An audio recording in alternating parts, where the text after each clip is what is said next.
भारत माता की, भारत माता की, भारत माता की, वंदे वंदे वंदे। मंच पर उपस्थित भारतीय जनता पार्टी के जिला के अध्यक्ष श्री विमल शर्मा जी, प्रदेश सरकार में मेरे सहयोगी मंत्री और हस्तिनापुर क्षेत्र से लोकप्रिय विधायक और वर्तमान में विधानसभा क्षेत्र के प्रत्याशी श्री दिनेश खटीक जी, जिला पंचायत मेरठ के अध्यक्ष श्री गौरव जी, विधानसभा के सह प्रभारी श्री संदीप प्रधान जी, संयोजक श्री राम गोपाल त्यागी जी, चेयरमैन गन्ना समिति श्री विनोद भाटी जी, अध्यक्ष नगर पंचायत अमित मोहन गुप्ता जी, विनोद चाहल जी, ब्रह्म सिंह गुर्जर जी, योगेश प्रधान जी, नितिन पोसवाल जी और आज के इस संवाद कार्यक्रम में यहां पर उपस्थित सभी उपस्थित भाइयों बहनों, भारत के इतिहास की साक्षी दुनिया की प्राचीनतम नगरियों में से एक मां गंगा के तट पर स्थित हस्तिनापुर, जो भारत के इतिहास के साथ जिसका नाम जुड़ा हुआ है, इस हस्तिनापुर की इस पावन धरती को और यहां से जुड़े हुए उन सभी हुतात्माओं को जिन्होंने भारत के इतिहास को बनाया और भारत को अपना नाम देकर के हम सबको उस नाम के साथ जीने आगे बढ़ने के लिए प्रेरित किया, उन सब की स्मृतियों को नमन करते हुए आप सभी भाइयों बहनों का मैं हृदय से अभिनंदन करता हूं। भाइयों बहनों, जब मैं मेरठ आता हूं तो मेरठ जनपद में मुझे हस्तिनापुर की याद तो आती है, क्योंकि भारत के इतिहास के साथ हस्तिनापुर का नाम सदैव अमर रहा है। लेकिन साथ साथ मेरठ में बाबा ओगड़नाथ जी का मंदिर भी हम सब की प्रेरणा का एक केंद्र बिंदु है, क्योंकि बाबा ओगड़नाथ मंदिर की चर्चा न करें दो चीजें साफ हो जाती हैं। भारत के अंदर क्रांति की लौ जलाने वाला बाबा ओगड़नाथ जी का मंदिर, स्वतंत्र भारत में पिछली सरकारों ने कावड़ यात्रा को रोकने का काम किया था, लेकिन हमारी सरकार आई, हमने कहा कावड़ यात्रा भी चलेगी और कावड़ यात्रियों पर हम पुष्प वर्षा भी करेंगे।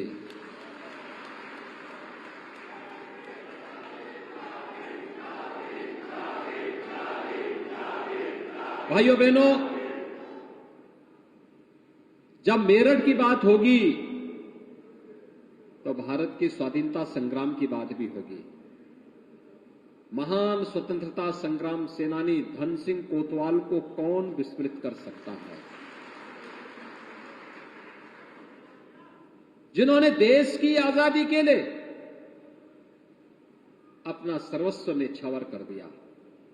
मैं उस महान स्वतंत्रता संग्राम सेनानी धन सिंह कोतवाल समेत भारत माता के उन सभी ज्ञात अज्ञात क्रांतिकारियों को, स्वतंत्रता संग्राम सेनानियों को भी इस अवसर पर कोटि कोटि नमन करते हुए क्रांति धरा मेरठ की धरती को नमन करता हूं। और भाइयों बहनों, जब मैं मेरठ की धरती पर हूं, हस्तिनापुर की धरती पर हूं, तो फिर किसानों को कैसे भूल सकता हूं। अन्नदाता किसान के बगैर तो काम ही नहीं चलेगा। अन्नदाता किसान की जब चर्चा होती है तो भाइयों बहनों, किसानों के मसीहा चौधरी चरण सिंह जी का स्मरण कौन नहीं करना चाहेगा।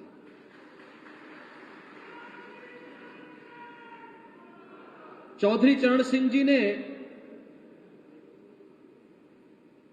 स्वतंत्र भारत में किसानों की आवाज को देश की संसद में रखने और किसानों की समस्या के समाधान का मार्ग निकाला था। और सही मायने में कहूं तो चौधरी चरण सिंह जी के सपनों को साकार किया है भारत के यशस्वी प्रधानमंत्री श्री नरेंद्र मोदी जी ने। मुझे बात बताइए, 2012 में समाजवादी पार्टी की सरकार बनी थी। उस सरकार का विकास का कोई विजन नहीं था। उस सरकार ने किसान के लिए कुछ नहीं किया, युवाओं के लिए कुछ नहीं किया, महिलाओं की सुरक्षा के लिए उस सरकार स्वयं खतरा बनी हुई थी, गांवों के विकास के लिए नहीं किया, तीर्थों के विकास के लिए भी नहीं किया। मुजफ्फरनगर का दंगा जरूर भड़का दिया था। मुजफ्फरनगर के दंगाइयों को समाजवादी पार्टी की सरकार ने गले लगाने का काम किया था। और भाइयों बहनों, केवल वहीं पर नहीं रुके थे। आप देख सकते हैं किसी भी सरकार का और किसी भी पार्टी का चेहरा और चरित्र उसी से उजागर हो जाता है। सपा की सरकार आई थी, उसका पहला निर्णय क्या था? श्री राम जन्मभूमि अयोध्या पर आतंकी हमला करने वाले आतंकवादियों के मुकदमों को वापस लेना। लेकिन इसके विपरीत जब 2017 में जनता जनार्दन ने प्रधानमंत्री मोदी जी के आह्वान पर भारतीय जनता पार्टी को अपना सहयोग और आशीर्वाद दिया, तो भारतीय जनता पार्टी की प्रदेश की सरकार का पहला निर्णय क्या था? पहला निर्णय था अन्नदाता किसानों के 86 लाख किसानों के कर्ज माफी का। हमने किसानों का कर्ज माफ किया, उन्होंने आतंकवादियों पर दायर मुकदमे वापस लिए। हमने बेटियों की सुरक्षा की पुख्ता व्यवस्था की। और यही नहीं, हमने अवैध बूचड़खाने भी बंद किए, क्रांतिकारियों का सम्मान किया, शहीद स्मारकों का पुनरुद्धार किया। जो पैसा पहले कब्रिस्तान की बाउंड्री वाल पर खर्च हो रहा था, वह पैसा हमने तीर्थों के विकास पर खर्च किया। ये फर्क साफ है, आपको भी एहसास हो रहा होगा। एक सरकार दंगाइयों का सम्मान करती है, आतंकवादियों का सम्मान करती है, किसानों पर गोली चलाती है, युवाओं के जीवन के साथ खिलवाड़ करती है, बेटियों की सुरक्षा के साथ खिलवाड़ करती है और गरीबों को मिलने वाली योजनाओं पर डकैती डलवाने का काम भी करती है। और सरकार के बारे में प्रधानमंत्री जी ने कहा था कि इनकी टोपी रेड अलर्ट है। सुरक्षा के लिए भी, समृद्धि के लिए भी, खुशहाली के लिए भी खतरनाक है। और दूसरी तरफ भारतीय जनता पार्टी की सरकार भी रही। गांव, गरीब, किसान, नौजवान, महिलाएं,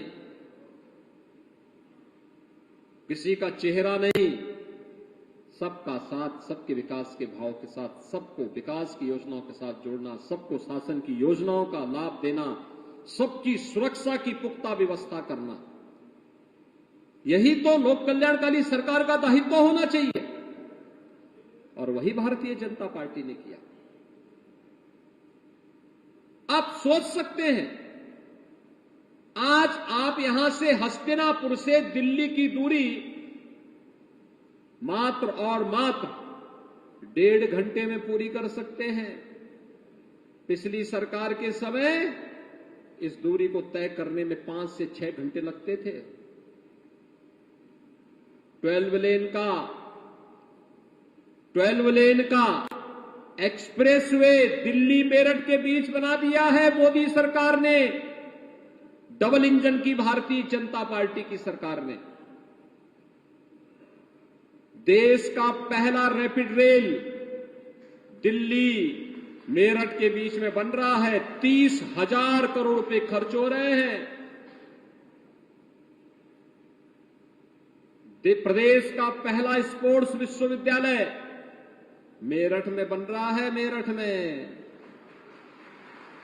मेजर ध्यानचंद जी के नाम पे बन रहा है, हॉकी को जादूगर के नाम पर। हस्तिनापुर में घाट बना दिया गया। मां गंगा की अविरलता और निर्मलता का पुख्ता इंतजाम कर दिया गया। कोरोना कालखंड में फ्री में टेस्ट, फ्री में उपचार,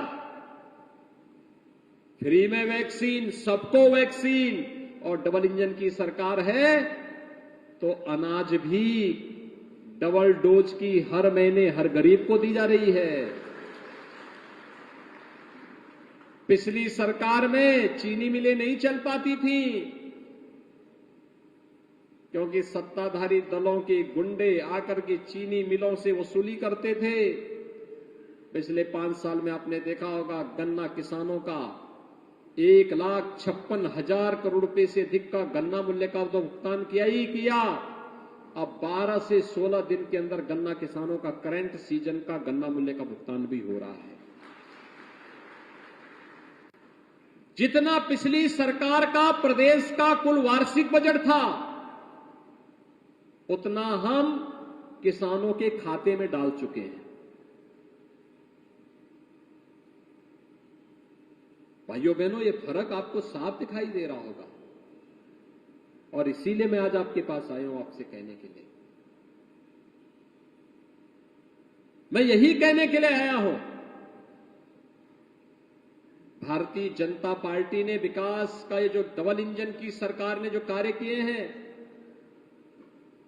रैपिड रेल, एक्सप्रेसवे, घाटों का निर्माण, तीर्थों का विकास, युवाओं के लिए नौकरी, महिलाओं की सुरक्षा, अन्नदाता किसान के कर्ज माफी से लेकर के उसकी उपज का दाम देना, या फिर प्रधानमंत्री किसान सम्मान निधि। अकेले मेरठ जनपद में 1 लाख किसानों का कर्ज माफ हुआ था। और मैं हस्तिनापुर की जब बात कर रहा था तो अकेले हस्तिनापुर विधानसभा क्षेत्र में 54,000 किसानों को प्रधानमंत्री किसान सम्मान निधि में 6,000 रुपए हर वर्ष मिल रहे हैं। वृद्धजनों को, निराश्रित वृद्धजनों को वृद्धावस्था पेंशन, विधवा महिलाओं को विधवा पेंशन, दिव्यांगजनों को दिव्यांग पेंशन हर वर्ष 12,000 रुपए देने का कार्य हमारी सरकार कर रही है। और नहीं तो ये सब पैसा समाजवादी पार्टी के गुंडों के पास चला जाता था। ये सब पैसा हड़प जाते थे। आपके टैक्स का पैसा, वही पैसा उनके पास जाता था और फिर दिन भर गुंडागिर्दी करते थे, बेटियों की सुरक्षा के साथ खिलवाड़ करते थे, अराजकता फैलाते थे, दंगा करवाते थे, अव्यवस्था फैलाते थे। और इसलिए भाइयों बहनों, आज हम सब आपके पास आए हैं कहने के लिए, ये जो फर्क साफ है, भाजपा विकास कराती है, सुरक्षा की गारंटी देती है, गरीबों के लिए घर बनाती है, बिजली का कनेक्शन फ्री देती है, राशन फ्री उपलब्ध करवाती है, स्वास्थ्य बीमा का कवर कराती है, महिलाओं को नौकरी और बेटियों के रोजगार की व्यवस्था सुनिश्चित करती है, सबको सुरक्षा, सबको सम्मान के भाव के साथ कार्य करती है। यही तो भारतीय जनता पार्टी है। और जब चुनावी समर हो, यही आह्वान करने के लिए आए हैं। हमारी सरकार ने प्रदेश में 5 वर्ष में 43 लाख गरीबों को एक आवास दिया। अगर 2003 से लेके 2017 तक 14 वर्ष के सपा, बसपा और सपा, इन तीनों के कार्यकाल को जोड़ दिया जाए तो भी इतना आवास प्रदेश के अंदर गरीबों को नहीं मिला है जितना हमने 5 साल में दे दिया है। गन्ना किसानों का 2003 से 17 के बीच में 14 वर्ष में जितना गन्ना मूल्य का बकाया नहीं दिया गया, उससे ज्यादा गन्ना मूल्य का बकाया, गन्ना मूल्य का भुगतान हमारी सरकार ने मात्र 5 वर्ष कर दिया है। किसानों को उनकी उपज का दाम जितना 2003 से 2017 के बीच में 14 वर्ष में नहीं कर पाए, उससे ज्यादा पैसा गन्ना प्रदेश के किसानों का उनके खाते में पैसा भेज करके हमने उनके उत्तम भुगतान उनको किया है। पेंशन की राशि हो, अनुसूचित जाति, जनजाति, पिछड़ी जाति, सामान्य जाति या किसी भी जाति समुदाय का कोई युवा है जिसको स्कॉलरशिप मिलनी है, स्कॉलरशिप की राशि जितना पहले मिलती थी उससे कई गुना ज्यादा वर्तमान में हम लोग प्रदेश के युवाओं और छात्रों को दे रहे हैं। 1 करोड़ युवाओं को टैबलेट भी दे रहे हैं। आप लोग कहते हैं फ्री बिजली दे, तो बिजली ही नहीं। समाजवादी पार्टी की सरकार में बिजली आती थी क्या? तो ये लोग क्यों फ्री करते हैं? जब देना ही नहीं तो फिर फ्री का मतलब क्या होता है? क्योंकि जिनको तो अंधेरा अच्छा लगता है, अंधेरे में रहने के आदी है। एक कहावत है, चांदनी रात चोरों को अच्छी नहीं लगती।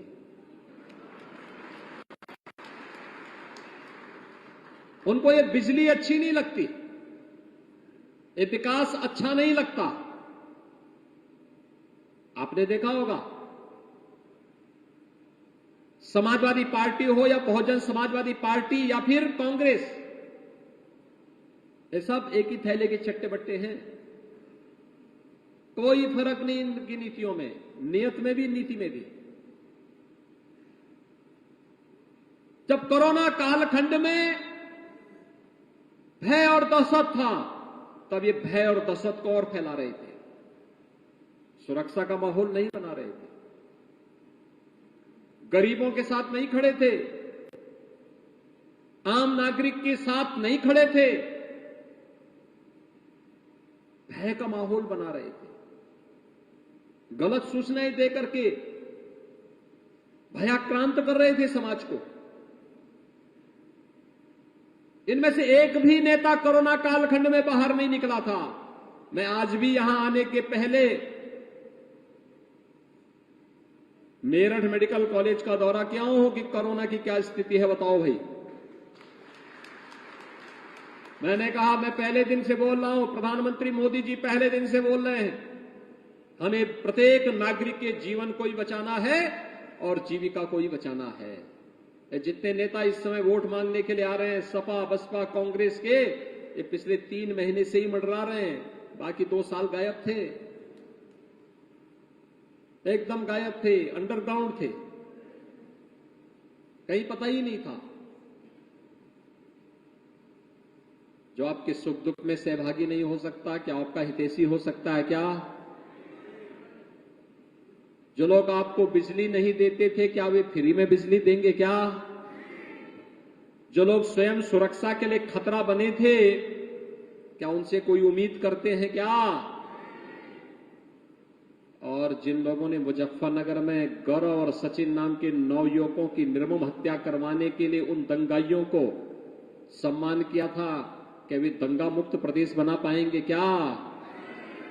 भाइयों बहनों, इनकी संवेदना न गांवों के विकास के लिए है, न गरीब के कल्याण के लिए है, न बेटियों की सुरक्षा के लिए है, न नौजवानों के रोजगार के लिए है, और न अन्नदाता किसानों की खुशहाली के लिए है। इनकी संवेदना केवल माफिया और दंगाइयों को बचाने के लिए है। और भाइयों बहनों, दंगाई और माफिया को बचाने के लिए जब प्रदेश सरकार का बुलडोजर इन दंगाइयों पर चलता है, इन माफियाओं पर चलता है, तब इनको पीड़ा होती है। ये बुलडोजर चलना चाहिए ना? सब लोग खुश हैं? तो 10 मार्च के बाद फिर भाइयों बहनों, 10 मार्च के दिन फैसला कर लीजिए। फैसला होना चाहिए। भारतीय जनता पार्टी की डबल इंजन की सरकार ने 43 लाख गरीबों के लिए मकान बनाए, 2 करोड़ 61 लाख गरीबों के घरों में शौचालय दिया, 1 करोड़ 43 लाख गरीबों को फ्री में बिजली के कनेक्शन दिए, 1,21,000 गांवों में विद्युतीकरण का कार्य संपन्न किया। 1,56,00,000 गरीबों को फ्री में रसोई गैस के कनेक्शन दिए। 9 करोड़ गरीबों को 5 लाख रुपए की स्वास्थ्य बीमा का कवर दिया। 15 करोड़ गरीबों को फ्री में राशन की सुविधा महीने में 2 बार दी जा रही है। 1 करोड़ वृद्धावस्था, विधवा पेंशन और दिव्यांगजन पेंशन 1 करोड़ लोगों को प्रदेश के अंदर 1,000 यानी 12,000 रुपए सालाना उपलब्ध हम लोग करवा रहे हैं। 2 करोड़ 54 लाख किसानों के खाते में 6,000 रुपए सालाना प्रधानमंत्री किसान सम्मान निधि उपलब्ध करवाई जा रही है। हमने इसलिए नहीं दी कि हम चुनाव में इसके नाम पे वोट मांगेंगे, नहीं, ये हमारा दायित्व था। हमने कहा था, जो कहा था सो करके दिखाया है। हम तो केवल एक बात कहने के लिए आए हैं। अगर आपको लगता है कि भारतीय जनता पार्टी की डबल इंजन की सरकार ने अच्छा किया है, और अगर आप चाहते हैं थानों का संचालन कोई हिस्ट्री सीटर न करे, अपराधी गले में तख्ती लटकाकर ऐसे ही चलते रहे, मौत की भीख मांगती रहे, जान की भीख मांगते रहे। अगर आप चाहते हैं दंगाइयों पर इसी प्रकार का शिकंजा कसा रहे, अगर आप चाहते हैं कि विकास इसी रफ्तार से आगे बढ़ते रहे, अगर आप चाहते हैं कि नौजवानों को रोजगार इसी प्रकार से मिलता रहे, अगर आप चाहते हैं बेटियों की सुरक्षा इसी प्रकार से पुख्ता व्यवस्था सुनिश्चित हो सके, अगर आप चाहते हैं उद्योग धंधे लगते रहें और रोजगार का सृजन होता रहे, अगर आप चाहते हैं दंगा मुक्त भय मुक्त प्रदेश, और अगर आप चाहते हैं कि अपराधी और माफियाओं के घरों पर सरकार का बुलडोजर इसी प्रकार से चलता रहे, तो इसके लिए भारतीय जनता पार्टी आवश्यक है। और भाइयों बहनों, इसी के लिए मैं आप सबसे अपील करने के लिए आया हूं, यही अपील करने के लिए आया हूं कि मात्र भारतीय जनता पार्टी सुरक्षा, समृद्धि और खुशहाली का मार्ग प्रशस्त कर सकता है। भारतीय जनता पार्टी ने किया है, भारतीय जनता पार्टी करके दिखाएगी। प्रधानमंत्री मोदी जी के नेतृत्व में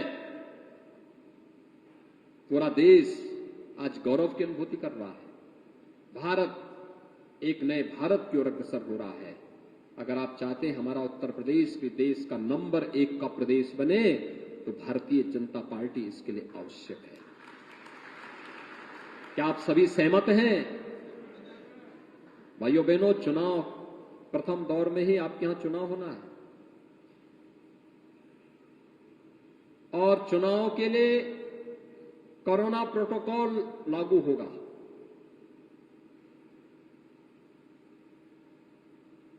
हो सकता बड़ी रैली न हो पाए, यद्यपि हमारा प्रयास है कि हम कोरोना को अगले 7 दिन के अंदर कंट्रोल करके फिर जैसे हमने दंगाइयों को बोतल में जिन की तरह बंद करके फेंक करके रख दिया है, ऐसे ही कोरोना को भी फिर कैद करके रख दें। आपने देखा होगा मार्केट बंद नहीं किए हम लोगों ने, टेस्ट बढ़ाए, वैक्सीनेशन के कार्यक्रम को बढ़ाया। 99% लोगों ने वैक्सीन ले लिया यूपी में। सतर्कता और सावधानी, लेकिन फिर भी हो सकता ना हो। आप सबसे मेरी अपील है, दिनेश खटीक बनकर के प्रत्येक व्यक्ति को घर घर जाना होगा।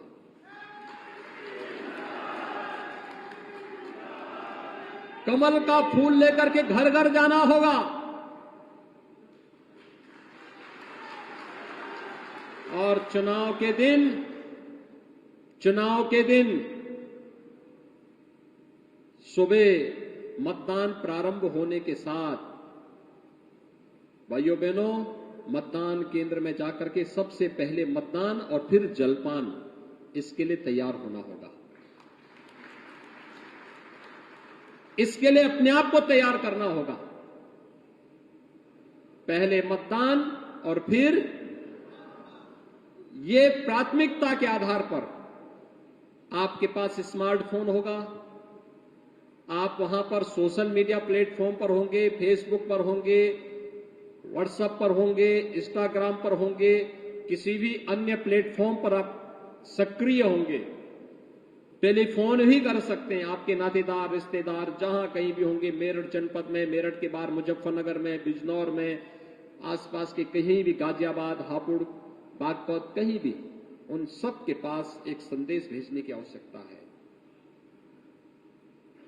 उत्तर प्रदेश को नंबर 1 का प्रदेश बनाने के लिए भाजपा आवश्यक है। क्या आप सभी सहमत हैं? सभी लोग दोनों हाथ उठा करके मेरे साथ बोलेंगे, भारत माता की, भारत माता की, भारत माता की। बहुत बहुत धन्यवाद।